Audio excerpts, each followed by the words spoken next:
when you're weary, feeling small.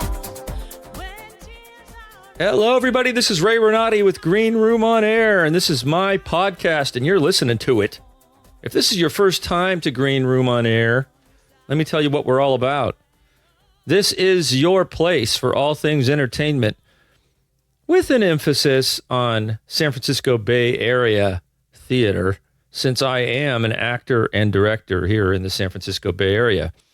But we talk about all kinds of things. Most recently, I have been discussing my experience in performing the character James in Annie Baker's play Circle Mirror Trransformation. And this was at Livermore Arts.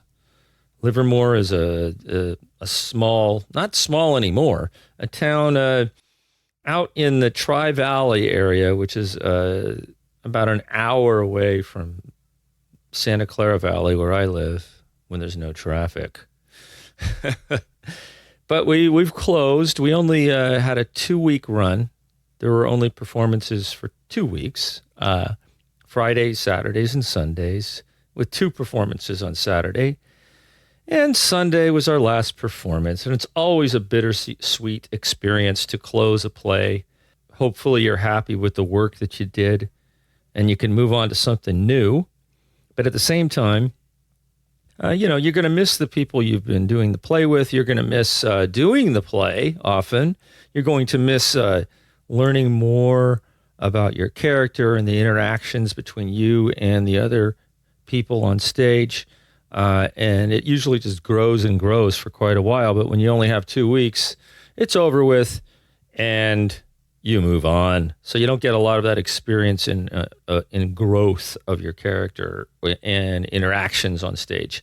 But it was still a great show. I think that our director, Misty Mejia, I'm now pronouncing her name correctly. If you listen to my last podcast where I had a chat with Misty and Emma from our play, I pronounced Misty's name incorrectly. I did it in the Italian pronunciation, which I'm used to since I'm Italian, but instead of the Spanish, I think, pronunciation. But anyway, she was fine with it. There are so many things that go through your mind when you finished a show, especially one that's been impactful. Is that a word? I think that's one of those made-up words, but I'm using it. And I don't like when other people use it, but I'm using it. Impactful on you in whatever way. And this one had a lot of meaning for me for a number of reasons. Number one, it's rare when you're in a show that a cast blends so perfectly that there are never any moments of drama, as it were. We got along literally perfectly, and everyone was cast so well for their role. Misty did an amazing job putting the right people in the right parts. Everyone was so believable. I'm going to miss all of these people. It's so weird being a part of theater because you make friends quickly. You get pretty intimate pretty fast. And then most of the time, unless you're in another show together, you don't really talk at all anymore. It's such an odd business. And it's one of the things I really don't like about it, but I've had to accept. I don't make friends all that easily. I mean, I have a couple of close friends, but I'm not a person who tends to make a lot of friends. Although I think on Facebook I have like 1,500 friends. So I guess I have a lot of friends. I have 1,500 friends. I don't even know who most of them are. I think Facebook needs to rename that and stop calling them friends and just call them like friends, or maybe acquaintances, or maybe people that you don't know but knew some of your acquaintances.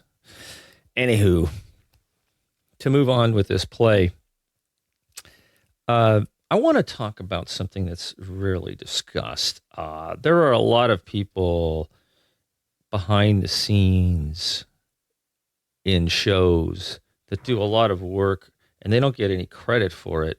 And I want to do that right now. There's a young man named Ido, I-D-O is how you spell his name. I don't know what kind of name it is. I know he's from Israel. And he was, for lack of a better term, my dresser, and he was a volunteer. In professional theater, there's even a union for dressers. I'm not sure what union they're in. They're usually women who are at your beck and call with your costumes and iron everything and make sure that whatever scene you have coming up is your costume is there waiting for you when you come off the stage and into your dressing room in the exact format that you need to put it on quickly and run back out. Well, this young man, Ido, who I don't think has ever done this before, acted as my dresser and John, one of the other actors' dressers, the two men in the play. And he was amazing. He was just as good as any professional dresser I've ever had, which has only been a couple of times. And we had a lot of costume changes, and they had to be done quickly. And everything was always ready for me. I could put it on so fast. He never missed a beat. So Ido, if you're listening, I'm going to try to send this to you too, although I don't know your email. Thank you, my friend. You are a gentleman. He really is too. And he speaks 7 languages, and he taught himself how to speak 7 languages.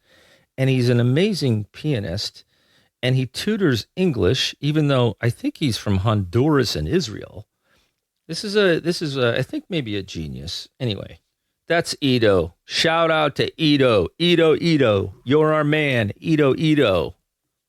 You got the plan. I don't know what that means. Thanks, Ido. Also, our stage manager, Treg Van Dyke. Treg Van Dyke, one of the absolute best stage managers I have ever worked with. Hands down. The nicest guy, the most professional guy, never missed a beat.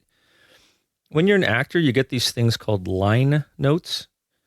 So the last couple of weeks or the last week of rehearsal, the stage manager often will take copious notes when he hears actors making mistakes, not saying the right words in their lines or making mistakes in their blocking. And often they're useless. But his were always right and detailed, and they actually helped me. I looked forward to reading them every night in an email when I got home because I knew his line notes were correct. And they helped me not make the mistakes I was making. And just overall, I mean, what a great stage manager. Always these rehearsal reports that you need to send out every day were helpful, insightful. They always had information in there that would help you for the next day. He was just the best. So shout out to Mr. Treg Van Dyke. I don't know if there's any relation to Dick, but there may be. And one more thing, just about this play, Circle, Mirror, Transformation by Annie Baker. I don't know Annie Baker. I wish I knew Annie Baker.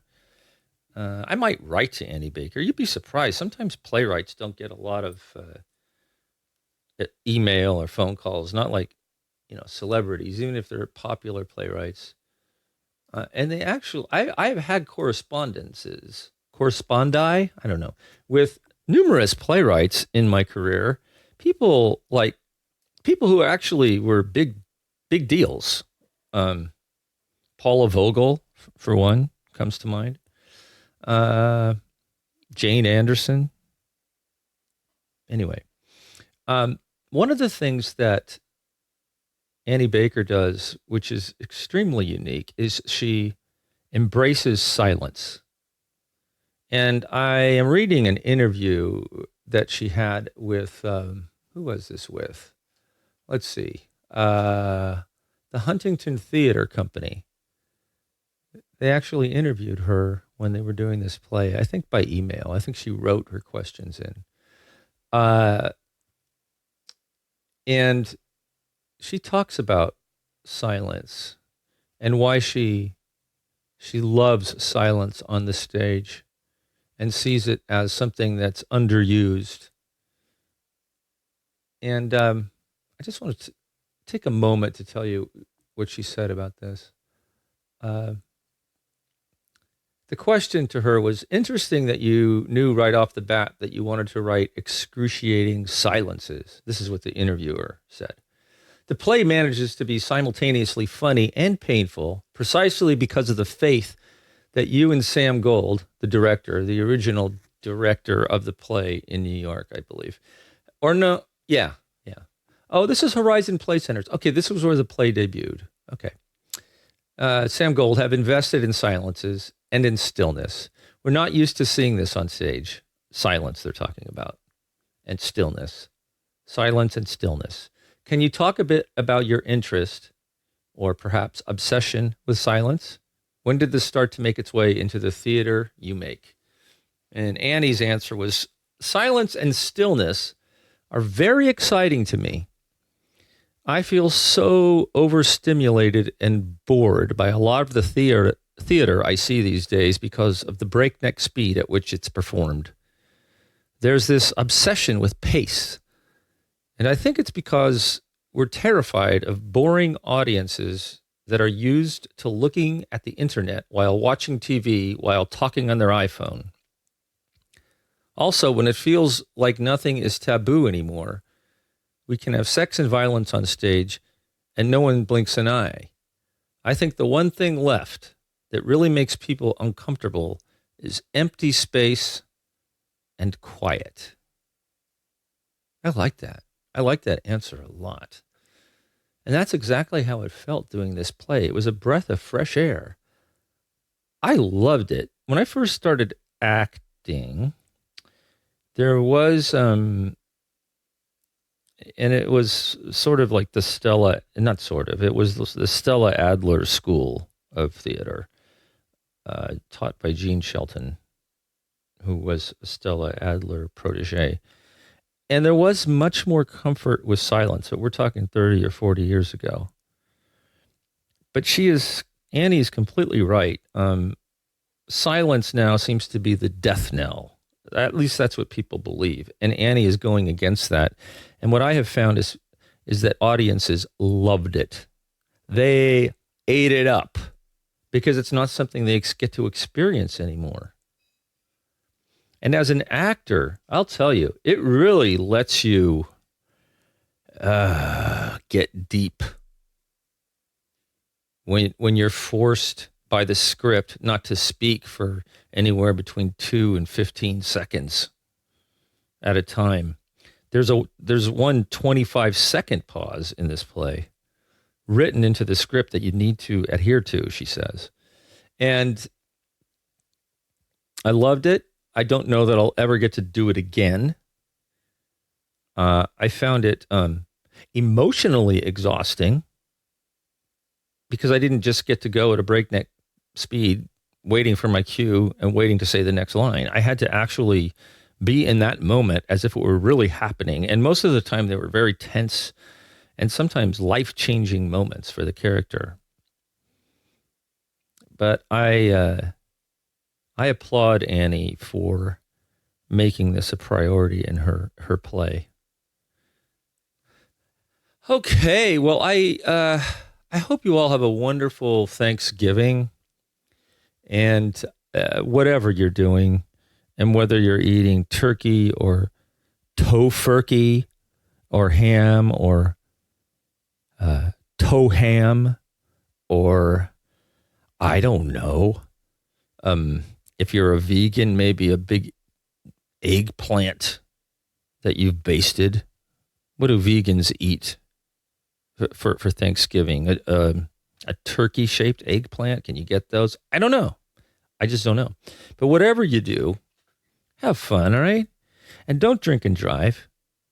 And try to eat early so that you don't go to bed on such a full stomach that you can't sleep. Go for a walk after you munch down your 8,000 calories. Do not bring up politics with your family unless you're in a family of politicians. And just enjoy. Enjoy. This has been Ray Renati, and I love you. And until next time, folks, happy Thanksgiving. And I will see you on the boards. And as the French say, à bientôt.